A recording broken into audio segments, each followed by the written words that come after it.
Halkım sıra Xudo xohlasa dükkan qo'yib beraman. Bonusuna podvalni qo'yib beraman. Podvalim zo'r bo'linib turibdi. 2 ish qo'yilgan. Arendaga bersangizlar, o'zini pulini o'zi ödab berdim. Mabodo kredit olsangizlar, bunda maktabimiz bor, yana qo'shing ko'rinib turibdi. Yine maktab. Bu yerda poliklinika bor. Bunda texnopark bor. Bir de avtobus yürüdü. Keyin yana avabzadliklar bor.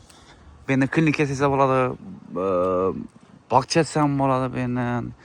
Anlayaptın ya, xususiyati keyin o'quv markaz, dükkan, polvonlardan bir arenda bersangizlar zo'r. O'zini pulini chiqarib beradi. Sara Xudo xohlasa bu aytib beraman boshida yana bir. Yana Xudo xohlasa girish qismimiz. Bir de 2 eshik bor. Bunda bir eshik bor, bunda eshik bor. Agarda mabodo birini bo'lib arenda bersangizlar ham bo'ladi. 1 bo'lak, 2 bo'lak, pastda 2 bo'lak bor, 4 bo'lak bo'ladi. Arendani o'zi pula arenda olsangiz, ya'ni arenda berib qo'ysangizlar, kreditingizni o'zi to'lab turaveradi. Bunda yana. Sirab so'ratib beraman Xudo xohlasa yana. Shu ishlar bo'lib turibdi. Bu yerda bir xonamiz. Elimiz chetdagina yer gördüğünüzde bir yerdan bir narsa bor. Xalaqanni yetib o'zingiz bilib ko'rasiz ertaga bir kun. Olib. Bir gullam qo'yib bersangizlar ketib qoldim. Ina.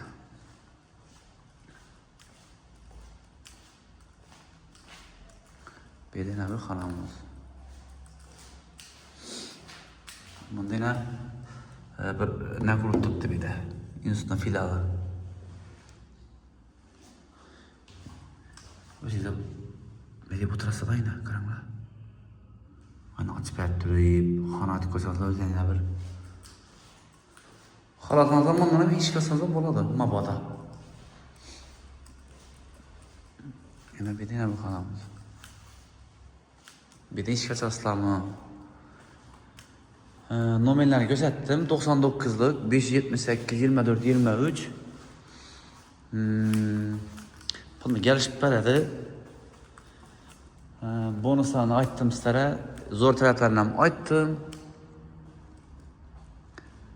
Sikilib canları sağ olsun, kan tapıladi. Buni kreditga chiqsa, lekin doğru kreditni puli o'zini o'zi to'laydi. Arenda bersangizlar.